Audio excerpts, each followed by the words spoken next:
O presidente Jair Bolsonaro pronunciou-se após o ataque a uma loja do Carrefour em São Paulo. Bolsonaro apontou que grupos políticos tentam manipular a opinião pública para promover o conflito, o ressentimento, o ódio e a divisão entre classes, sempre mascarados de luta por igualdade ou justiça social, tudo em busca de poder. Ouça o texto do presidente Jair Bolsonaro. O Brasil tem uma cultura diversa, única entre as nações. Somos um povo miscigenado. Brancos, negros, pardos e índios compõem o corpo e o espírito de um povo rico e maravilhoso. Em uma única família brasileira, podemos contemplar uma diversidade maior do que países inteiros. Foi a essência desse povo que conquistou a simpatia do mundo. Contudo, há quem queira destruí-la e colocar em seu lugar o conflito, o ressentimento, o ódio e a divisão entre classes, sempre mascarados de luta por igualdade ou justiça social, tudo em busca de poder. Estamos longe de ser perfeitos. Temos sim os nossos problemas esses muito mais complexos e que vão além de questões raciais. O grande mal do país continua sendo a corrupção moral, política e econômica. Os que negam este fato ajudam a perpetuá-lo. Não adianta dividir o sofrimento do povo brasileiro em grupos. Problemas como o da violência são vivenciados por todos de todas as formas, seja um pai ou uma mãe que perde o filho, seja um caso de violência doméstica, seja um morador de uma área dominada pelo crime organizado. Existem diversos interesses para que se criem tensões entre nosso próprio povo. Um povo unido é um povo soberano. Um povo dividido é um povo vulnerável. Um povo vulnerável é mais fácil de ser controlado. E há quem se beneficie politicamente com a perda da nossa soberania. Não nos deixemos ser manipulados por grupos políticos. Como homem e como presidente, sou daltônico. Todos têm a mesma cor. Não existe uma cor de pele melhor do que as outras. Existem homens bons e homens maus. São nossas escolhas e valores que fazem a diferença. Aqueles que instigam o povo à discórdia, fabricando e promovendo conflitos, atentam não somente contra a nação, mas contra a nossa própria história. Quem prega isso está no lugar errado. Seu lugar é no lixo. Ok. Bom, eu queria só... Está um pouquinho tarde já para mim, que eu tenho que dormir daqui a pouco, mas eu quero só lembrar que eu adorei todas as intervenções, são profundas e muito também indignadas sobre um estado de exceção que está imperando no Brasil, uma ditadura do Supremo Tribunal Federal instaurada no Brasil. É uma ditadura que está sendo instaurada no Brasil por esses ministros do Supremo Tribunal Federal. Gravemente ainda, pelo fato de 10 ministros terem conestado essa barbaridade que foi realizada. Mas eu quero só lembrar que o doutor Sérgio Dario fez uma análise profunda e geral sobre o aspecto da ilegalidade e inconstitucionalidade desses inquéritos e dessa putaria, mas ele, a sua tese é de que realmente é natimorto. O inquérito é natimorto, os inquéritos são natimortos, e a portaria também. Eu gostaria de discordar dele nessa conclusão, embora elogiando profundamente a sua descrição sobre as ilegalidades havidas. Não é natimorto, não. Ele tem um efeito brutal. Esses inquéritos têm um efeito enorme na sociedade, estão criando um constrangimento na sociedade, um medo na sociedade, um terror na sociedade, de falar mal dos ministros do Supremo Tribunal Federal. E isso é o que eles queriam, isso é que eles desejavam e desejam com o inquérito. Eles não querem nada que o inquérito seja julgado em primeira instância, que vá para lá, que seja arquivado, porque não tem consistência, não interessa a mínima. Interessa que eles, ao prorrogar 6 meses, não prorrogando, agora com o aval de 10 ministros, eles vão prorrogar, é para criar o terror na sociedade, criar o estado de exceção que eles estão criando na sociedade. Esse é o objetivo. E, portanto, a questão aqui também, eu gostaria de elogiar muito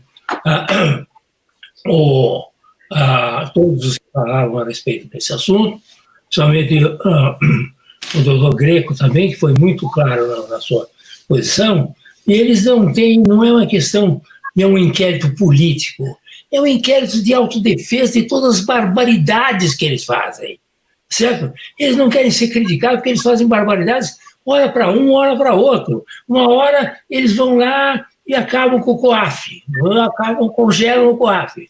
Depois, outra hora, eles atacam o presidente da República. Outra hora, eles atacam o PT. Outra hora, eles atacam o Centrão. Quer dizer, eles vão de acordo com os interesses do momento, interesses políticos dele. De modo que não é uma política feita a esses inquéritos, não tem a finalidade só de atacar o governo atual. Atacar quem vier, conforme as convidências. O que eles querem é se autodefender, dizer, nós vamos criar todas as arbitrariedades e dominamos o país, porque eles dominam, o Supremo Tribunal Federal domina o país hoje, manda o país, dominação, aí no sentido bem político da palavra, dominam o país, tá certo? E não querem nenhuma crítica. E quem criticar, como foi muito bem explicado aqui pelo Paulo Faria, quem criticar, tá certo? É preso e usa com tornozeleira, tá certo? E usa o que precisar, porque realmente é um jeito que não pode ser criticado. É um Estado muito pior que o AI-5. Eles falam, eles querem voltar com o AI-5, eles vão perder. Eles estão praticando o AI-5. Esses inquéritos são um AI-5. Qual é a diferença deles com o AI-5? Pelas arbitrariedades, pelas violências que eles fazem contra as suas vítimas. E eles, vítimas, criam vítimas, tá certo? Porque não pode dizer absolutamente nada das coisas que esses ministros fazem com as suas famílias. Ao defender as famílias, estão dizendo porque a família também faz coisa errada, tá certo? Então eles sabem, que todo mundo sabe, está lá na Lava Jato, todas as denúncias, toda denúncia de empreiteira tem o nome lá de famílias dos ministros, tá certo? Então eles não querem isso, eles querem criar o terror no Brasil. Nós temos no Brasil hoje um estado de exceção por causa desses inquéritos e dessa portaria. É essa a realidade. E eles vão em frente. Eles vão agora prorrogar por mais 6 meses, daqui a pouco prorrogam por mais 6 meses, e assim vão até o fim do mundo, porque é um inquérito do fim do mundo mesmo. Então eles vão até o fim do mundo fazendo esse tipo de arbitrariedade contra a sociedade brasileira. Nós não temos mais um Estado democrático no Brasil. É conversa fiada. O Estado democrático brasileiro está suspenso, pelo menos. Não, há uma suspensão do Estado democrático de direito no Brasil enquanto viger esse tipo de conduta e de inquéritos e portarias do Supremo Tribunal Federal. Deixa eu só acrescentar uma coisinha aqui.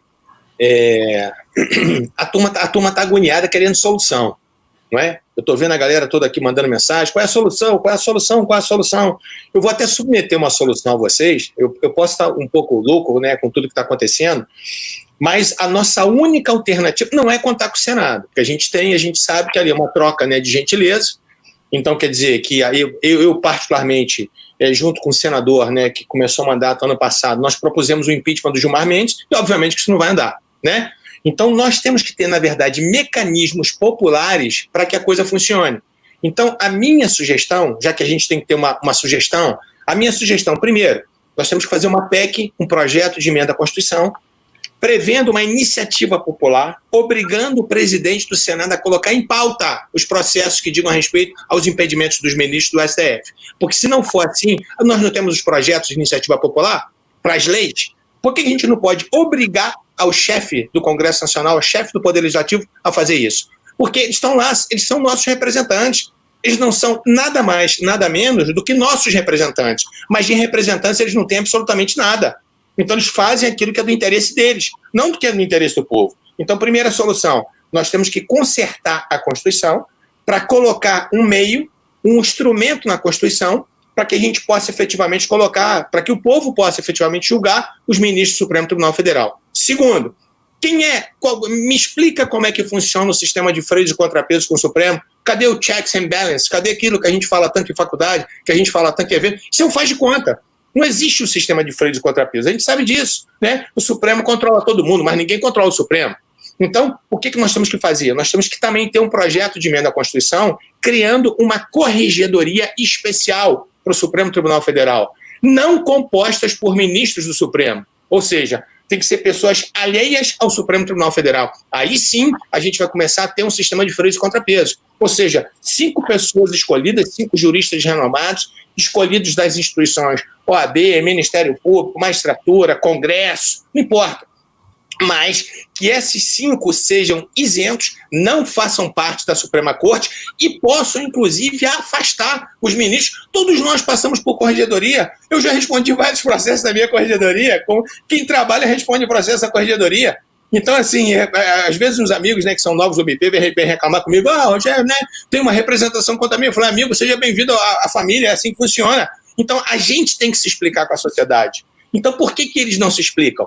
Então, na minha sugestão, para acabar com a agonia da galera aqui toda que está perguntando quais são as sugestões, na minha concepção, são 2 projetos de emenda à Constituição. Um, efetivamente, fazendo essa iniciativa popular, né? Para que o presidente do Senado, se ele não cumprir com o papel dele, porque ele é prevaricador, porque ele não cumpre com o papel, tem inúmeros pedidos de impeachment no Senado. Por que isso não se coloca em pauta?